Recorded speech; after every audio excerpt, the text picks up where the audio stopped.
Halo semua, gue Sofyan dan kali ini kita akan bahas soal PAJ tahun 2019. Oke, kita langsung aja mulai ke soal pertama. Premi pada asuransi syariah adalah sejumlah dana yang dibayarkan oleh peserta yang terdiri atas dana tabungan dan dana tabaru. Yang dimaksud dana tabaru adalah, jadi kalau di asuransi syariah itu premi kita akan ditaruh di dua cabang nih. Dana tabungan ini akan diinvestasikan di investasi syariah juga, yang mana nanti untung rugi itu akan bagi hasil lah gitu. Sedangkan kalau dana tabarunya ini adalah dana yang di kolektif ini dikumpulin buat bayar klaimnya kalau misalnya ada yang meninggal gitu. Jadi dipisah nih dana yang buat tabungan sama yang buat ngebayar uang pertanggungan. Nah, si tabaru ini ceritanya adalah uang yang dipakai untuk bayar klaim atau uang untuk dibayar klaim. Jadi kalau di sini yang benar adalah yang B. Derma atau kebajikan yang diberikan dan diikhlaskan oleh peserta asuransi jika sewaktu-waktu akan digunakan untuk membayar klaim atau manfaat asuransi. Kalau yang A ini adalah dana tabungan.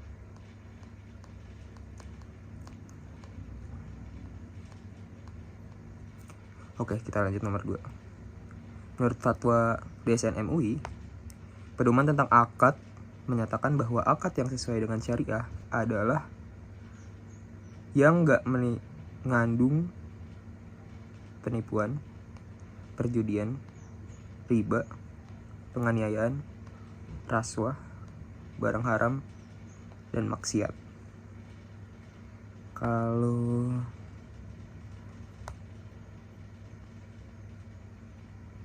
Kalau yang saling menguntungkan kan bisa ya akad tapi nilainya setara gitu.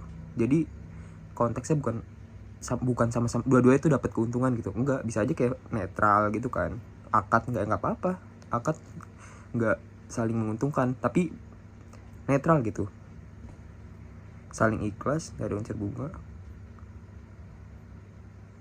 pemaksaan, dan saling menguntungkan. Salah. Dilakukan oleh orang dewasa, salah. Jadi yang benar yang C.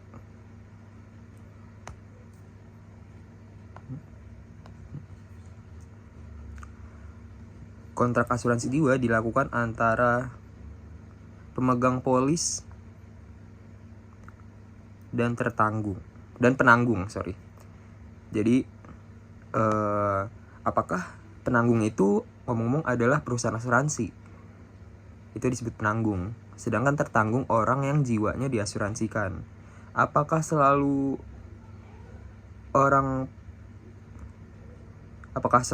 pemegang polisnya adalah yang tertanggung? Enggak juga, bisa aja bapak beliin anaknya masih kecil gitu, 6 tahun.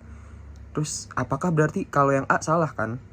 Jika nanti perusahaan asuransi dengan tertanggung, kalau tertanggungnya anak bocah, masa mereka berdua buat kontrak gitu kan, belum sah, belum valid secara usia gitu. Jadi ini A salah. Penerima manfaat dengan ahli waris salah. Tertanggung. Jadi yang benar yang C ya. Kita lanjut ke nomor 4. Orang yang jiwanya dipertanggungkan dalam perjanjian asuransi, orang yang jiwanya dipertanggungkan disebut dengan tertanggung. Penanggung ini adalah perusahaan asuransi. Pemegang polis ya yang membuat kontrak dengan asuransinya, dengan perusahaan asuransi. Aplikan itu orang yang mengajukan pengajuan asuransi. Jenis anuitas yang memberikan manfaat secara berkala kepada anuitas sampai anuitan masih hidup. Jadi selama dia masih hidup,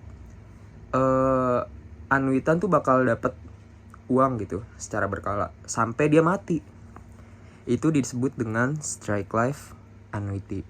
Jadi Kita bahas satu-satu deh. Jadi kalau yang B ini life income annuity with period certain. Jadi misalnya ya, dia daftar anuitas ini dengan periode waktu 10 tahun. Nah, jika dia meninggal dalam rentang waktu 10 di periode 10 tahun ini, misalnya dia meninggal di tahun ke-6, kan masih sisa 4 tahun ya. Nah, sisa 4 tahunnya ini manfaatnya akan dibayarkan ke ahli warisnya. Jadi sisanya tuh dibayarin. Tapi kalau dia seandainya udah lewat 10 tahun nih, udah lewat periodenya, periode pembayaran anuitasnya selama 10 tahun, dan dia masih hidup ceritanya, nah dia tetap dibayarin anuitasnya selama dia masih hidup sampai dia mati. Jadi gitu manfaatnya. Yang mana duluan nih? Gitu. Jadi ini salah. Terus life income with refund annuity. Jadi ini yang paling mahal nih.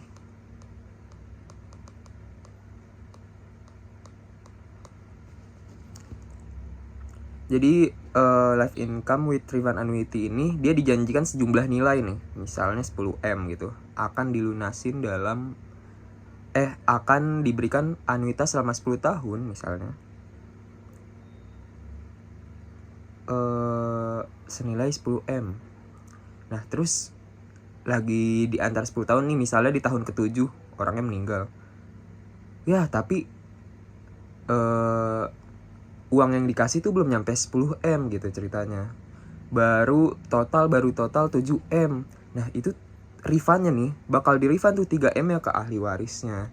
Jadi dijanjiin sejumlah nilai, makanya ini mahal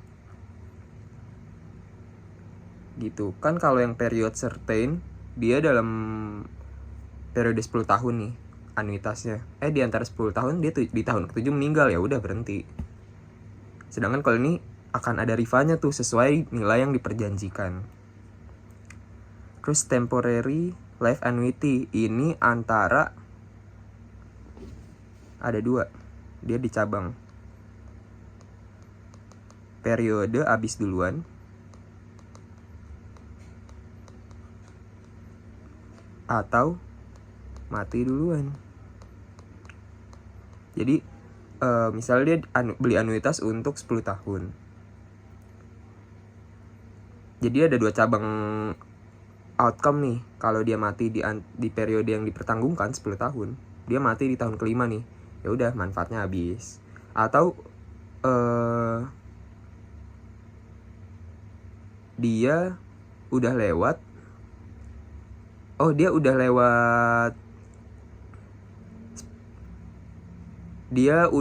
tahun ke-10, periodenya habis kan, ya udah manfaatnya nggak dipertanggungkan gitu.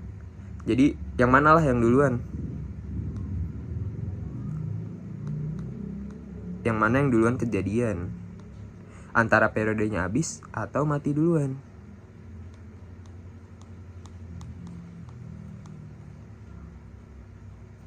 Oke, lanjut. Masa atau periode tertentu di mana penanggung gak akan membayarkan manfaat untuk kondisi kesehatan yang sudah ada sebelum polis diterbitkan. Ini gampang, ini namanya pre-existing period. Nah, kalau grace period itu masa tenggang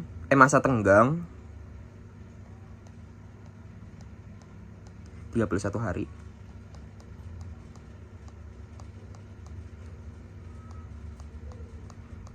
Jadi grace period itu misalnya batas gua bayar premi adalah setiap tanggal 25. Nah, udah tanggal 26 gua belum bayar nih. Nah, itu gua masih dipertanggungkan. Gua misalnya meninggal di tanggal 26, ahli waris gua tetap dapat uang pertanggungan selama 31 hari itu, kecuali udah lewat tanggal 25 plus 31 hari gua belum bayar premi juga gitu. Nah, itu polis asuransi gue lapse. Tapi kalau jadi itu kayak batas apa ya, masa tenggang kita masih dapat manfaatnya, Tapi itu kayak batas masa tenggang, ayolah segera bayar gitu. Kita udah lewat batas kita bayar premi nih, tanggal akhir bayar premi, tapi masih ditanggung di periode grace period. Contestability period itu adalah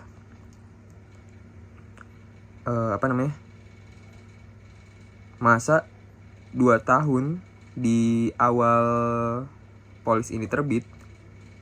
Semua pernyataan kita di polis ini masih dapat disanggah, ceritanya gitu. Kalau udah lewat 2 tahun setelah polisnya terbit, semua pernyataan misalnya pernyataan kesehatan, saya sebenarnya punya penyakit jantung gitu, dalam 2 tahun ini tuh masih boleh ngaku gitu. Itu namanya contestability period. Kalau udah lewat 2 tahun itu udah nggak bisa disanggah sama perusahaan asuransi. Polis inspeksi polis, reinstatement itu pemulihan polis.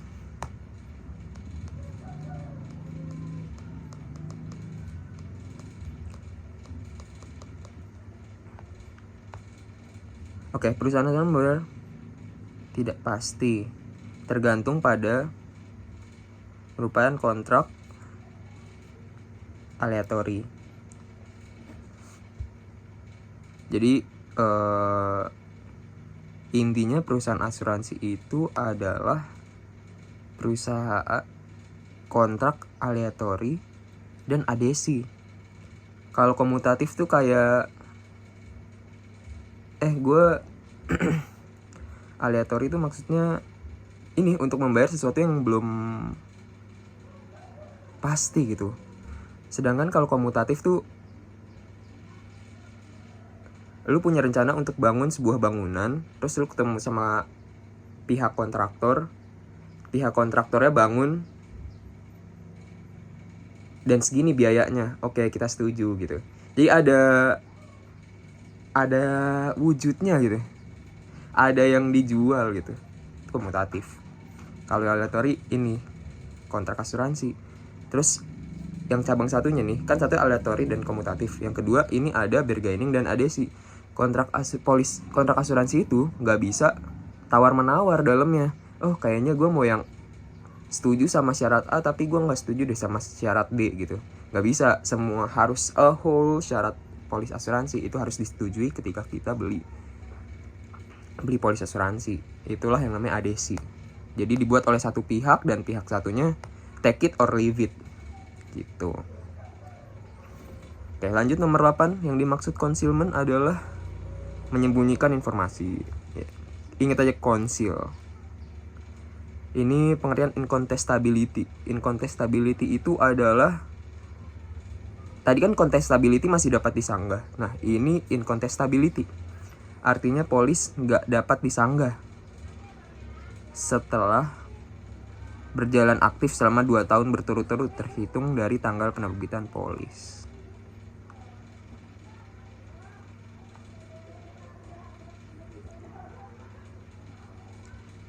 Oke, lanjut nomor 10. Salah satu prinsip perbedaan antara kontribusi dan prinsip subrogasi. Ini sebenarnya lebih sering ada di konsepnya agak lebih kepake di asuransi general. Gue nggak tahu kenapa ada di buku materinya juga sih. Tapi intinya adalah ada 2 prinsip yang kita bahas dulu. Subrogasi itu ketika gue punya asuransi buat mobil gue nih. Terus mobil gue asuransiin. Mobil gue suatu hari ditabrak sama mobil orang lain. Nah, gue rugi dong.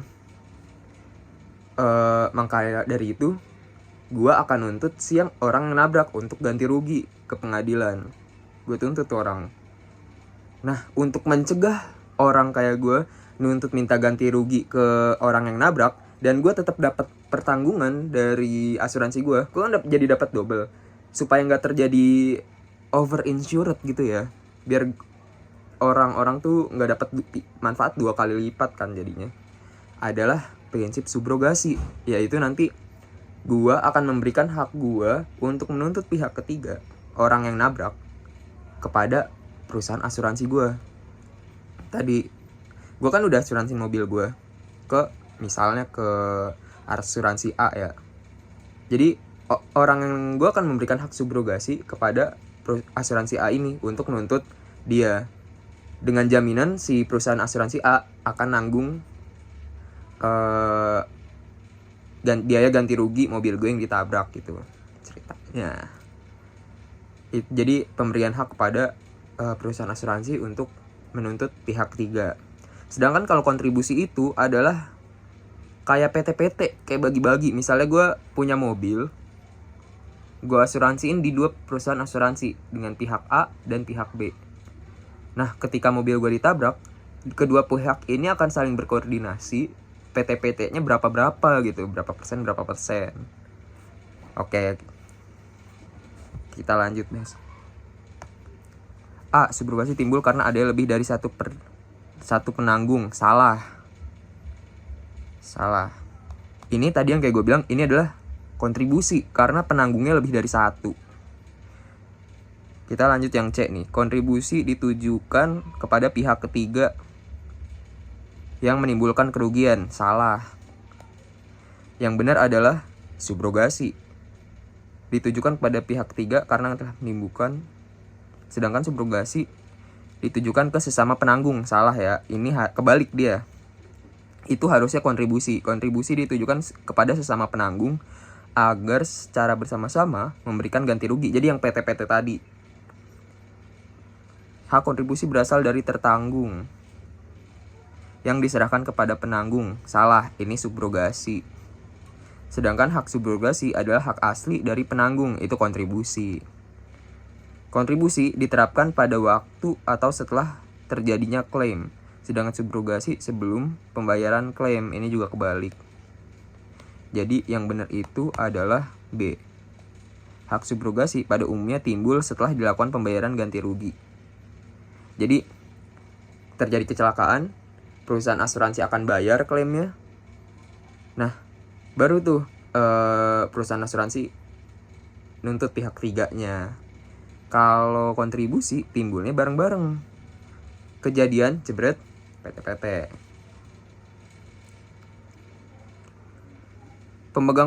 Lanjut nomor 11, pemegang polis yang sudah batal polisnya dapat mengajukan permohonan kepada perusahaan asuransi untuk mengaktifkan kembali. Berarti pemulihan polis. Itu yang cek. Reinstatement kalau bahasa di bukunya. Perusahaan asuransi jiwa berjangka dapat dibagi menjadi 3 kelompok besar, yaitu ini jawabannya. Ini salah. A. Nggak ada asuransi umum dan nggak ada asuransi kesehatan, perseorangan, kumpulan, dan dwiguna. Salah. Ini adalah fitur nomor D. Ini juga salah. Jadi asuransi jiwa itu yang level term insurance itu ya udah asuransi jiwa berjangka pada periode tertentu gitu.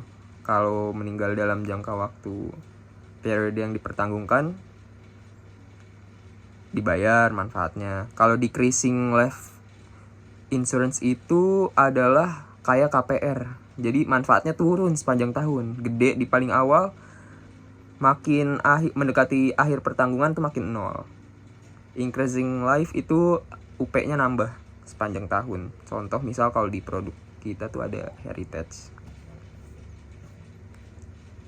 Suatu kontrak yang menyatakan bahwa jumlah manfaat setara dengan kerugian jumlah manfaat setara jumlah kerugian yang diakibatkan sebagaimana ditentukan pada saat kerugian tersebut. Nah, kontraknya itu ada 2 ceritanya nih kalau konteksnya ini. Antara valued contract atau contract of indemnity. Jadi kalau valued contract itu adalah ketika gue nggak peduli kerugian lu secara aktual nih aslinya berapa, tapi di kontrak gue tanggung 300.000. Ya udah, jadi itu sesuai kontrak, nggak menilai seberapa besar kerugian aktual saat ini, gue akan nanggung lu sesuai dengan berapa uang pertanggungan yang gue janjikan di polis. Itu valued contract. Nah kalau ini kita baca soalnya, jumlah manfaat setara dengan jumlah kerugian oleh peristiwa itu disebut dengan contract of indemnity. Jadi gue akan bayar lu sesuai nilai kerugian yang terjadi pada lu. Itu adalah contract of indemnity. Jadi jawaban yang benar adalah B. Kelompok, kita lanjut 14. Kelompok yang tertanggungnya itu risikonya dinilai lebih rendah dari mereka kelompok standar. Jadi keputusan underwriting tuh kalau di sini ada substandard, ada decline, ada standar, ada preferred. Preferred ini adalah yang ada orang standar yang diterima dengan standar gitu. Risikonya sesuai dengan kondisi dia saat ini gitu. Nah tapi ada orang yang super duper fit, sehat walafiat gitu, risikonya rendah banget nih, orang terlalu sehat nih kayaknya buat daftar asuransi, kayaknya dia bakal umur panjang deh kalau setelah underwriting melakukan analisa risiko. Nah itu adalah orang yang namanya preferred risk. Jadi risikonya rendah banget orang ini terlalu sehat gitu. Kita lanjut nomor 15. Pembelian anuitas dapat membayar premi dengan secara berkala dengan jumlah premi yang sama. Bisa dibayar berkala dengan jumlah premi yang sama. Lanjut 16.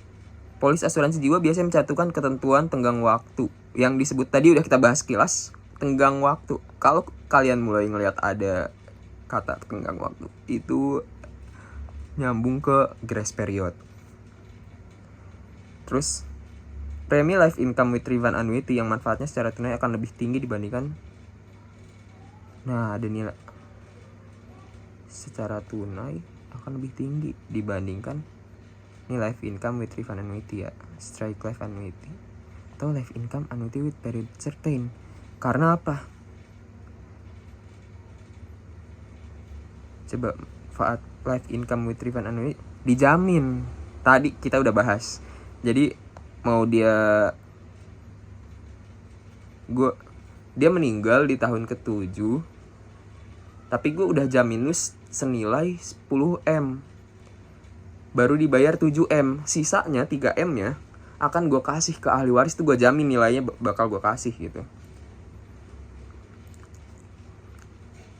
Manfaat strike life annuity hanya diberikan sampai anuitan meninggal. Itu bener, tapi itu bukan jawaban untuk pertanyaan ini. Life income with period certain lebih kecil dibandingkan strike life. Manfaatnya iya lebih besar, tapi itu bukan jawaban untuk jawaban ini. Lebih besar. Oh lebih kecil, salah. Ini salah. Ini benar. Nomor D. C salah. D benar tapi itu bukan nggak menjawab. Manfaat strike hanya diberikan sampai anuitan meninggal, salah. Karena dia enggak. Si life income with refund annuity ini enggak. Manfaat diberikan pas sudah meninggal pun diberikan kepada ahli warisnya, sisanya. Makanya dinamakan refund. Nomor 18, bentuk risiko yang kalau terjadi bikin rugi. Oh, kalau terjadi bisa bikin rugi, bisa netral, bisa nguntungin kayak usaha dagang atau ikut saham gitu misalnya. Itu disebut risiko apa? Itu disebut risiko spekulatif. Kita bahas nih risiko satu-satu. Risiko dasar atau fundamental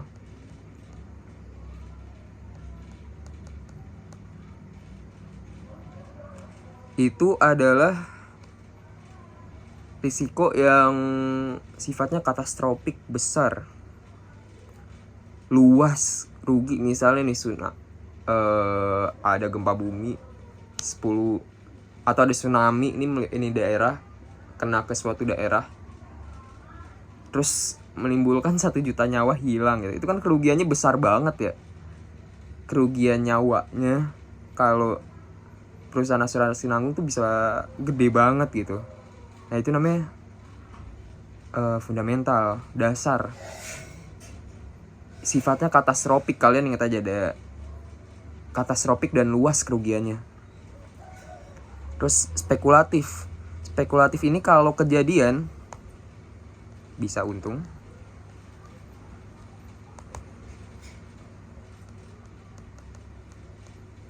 bisa rugi, bisa netral, nggak untung nggak rugi. Murni atau pure risk.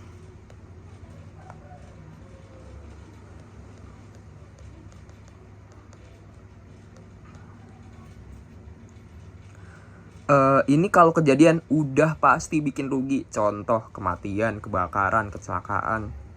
Ini udah pasti bikin rugi. Makanya perusahaan asuransi hanya menanggung pure risk.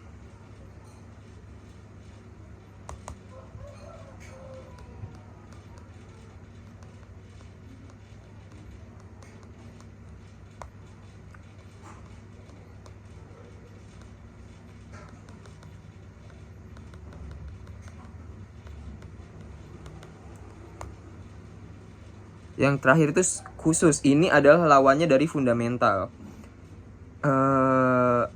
Kalau fundamental itu luas, massal, katastrofik. Sedangkan khusus nih lokal, kecil. Nah, perusahaan asuransi hanya bisa menanggung risiko pure risk dan khusus atau partikular ya, bahasa Inggrisnya.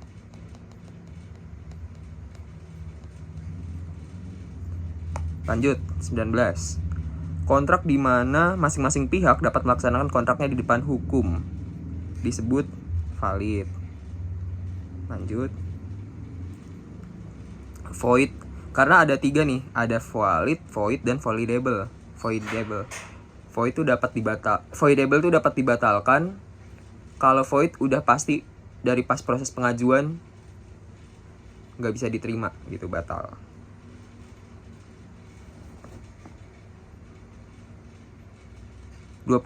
Manfaat tertentu yang diberikan perusahaan asuransi kepada pemegang polis yang polisnya udah memiliki nilai tunai dan perusahaan nggak menyerahkan nilai tunai tersebut disebut non-forfeiture benefit. Jadi non-forfeiture benefit ini adalah perusahaan asuransi akan ngasih pilihan nih, lu punya nilai tunai segini, mau lu ambil atau lu beliin aja nih asuransi lagi gitu.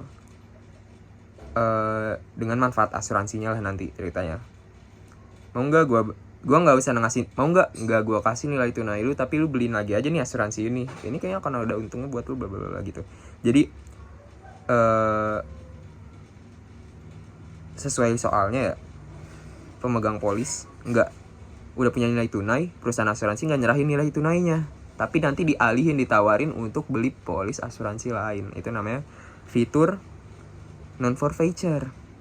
Kalau polisi loan ini kalau dia udah punya nilai tunai, dia boleh minjem 80% dari cash value-nya, nilai tunainya, pinjaman polis.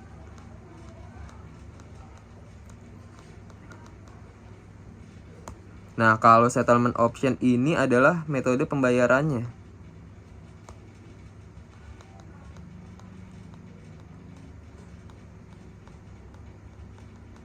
Terus cash value ini adalah nilai tunai.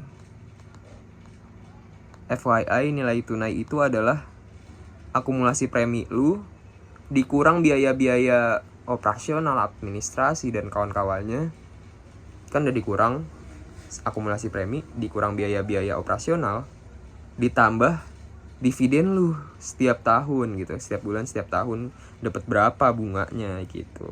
Jadi nilainya harusnya akan meningkat harusnya. Reduce pay up insurance. Lanjut. Dalam polis-polis asuransi yang tercantum, Selalu tercantum penyebab-penyebab apa aja yang ditanggung. Merupakan penerapan prinsip proximate cause kalau nggak salah namanya. Kontribusi dan subrogasi udah dibahas. Indemnity itu kerugiannya pertanggungannya senilai dengan kerugian yang dialami. Utmost good faith pasti kita semua sama-sama tahu ya. Tapi proximate cause, penyebab-penyebab apa aja yang dijamin. Misalnya dia daftar asuransi accident death benefit ADB. Jadi kalau dia meninggal karena kecelakaan, gue jamin. Nah, proximate cause ini adalah tujuannya untuk cari tahu. Misalnya seseorang lagi naik mobil, terus dia kena serangan jantung, terus tabrakan. Nah, itu kan berarti dia meninggalnya sebenarnya gara-gara serangan jantung ya. Harusnya dia nggak ditanggung. Jadi dicari tahu dulu nih, dia meninggalnya gara-gara serangan jantung, baru tabrakan. Apakah benar-benar pure dia sehat walafiat terus tabrakan? Itulah penyebab-penyebabnya yang dijamin. Itu penerapan dari prinsip proximate cause, proxima. Oke, lanjut nomor 22. Contoh dari bahaya fisik yang dapat mempengaruhi risiko dari calon tertanggung adalah bahaya fisik, catatan kriminalitas enggak ya, kekayaan enggak, pendidikan enggak. Ini udah jelas penyakit. Terus di dalam kontrak asuransi, penanggung membayar manfaat asuransi dan pemegang polis harus membayar premi. Pemegang polis harus bayar premi. Kita lanjut. 24. Anuitas yang dibayarkan untuk satu jangka waktu tertentu, baik anuitas hidup atau udah meninggal, disebut dengan certain, pasti. Lanjut nomor 25.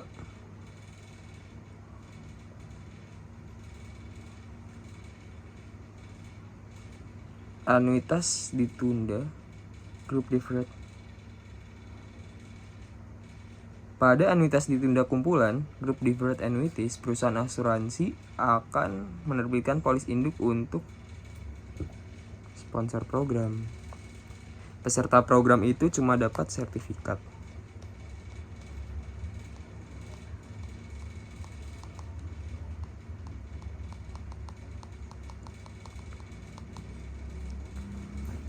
Terminologi yang sering digunakan di lingkungan industri jasa keuangan di mana dua atau lebih perusahaan bergabung bekerja sama dalam menjalankan bisnisnya, itu disebut dengan konsolidasi. Konsolidasi ini nanti bercabang lagi nih, jadi merger atau akuisisi. Kalau merger itu gue selalu ngebayanginnya kayak A plus B, perusahaan A dan perusahaan B bergabung menjadi perusahaan C. Kalau akuisisi, A beli B jadi A plus B gitu. Jadi si A ngejalanin perusahaan B juga, tapi perusahaannya masih sama-sama ada. Lanjut, Thomas Patrick, mesti tujuan asuransi, bukan ya? Uang diet, uang darah sebagai Akilah. 28. Istilah lain yang sering digunakan untuk asuransi syariah adalah takaful, saling menanggung, yang berasal dari takafala ayat takafulu, saling menanggung bersama-sama, atau kalau ada pilihan bersama-sama juga. Uang tabaru didefinisikan sebagai akad yang mengakibatkan pemilik harta ganti rugi yang dilakukan oleh seorang dalam keadaan hidup. Kan dia mau akad. Menurut Ibnu Hazm, ketika pembeli nggak tahu apa yang dibeli dan nggak tahu apa yang dijual, itu disebut dengan goror. Goror ini artinya nggak jelas.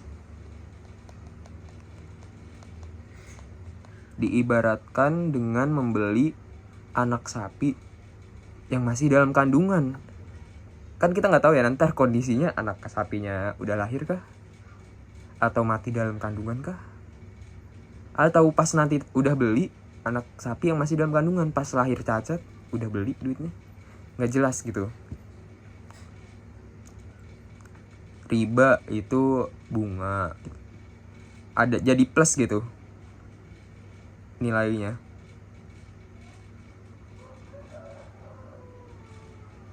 Maisir ini judi. Haram ya haram. Mubah itu nggak tahu. Oke. Udah nomor 30. Semoga kalian paham. Kalau ada pertanyaan boleh write on the comment aja. See ya next section.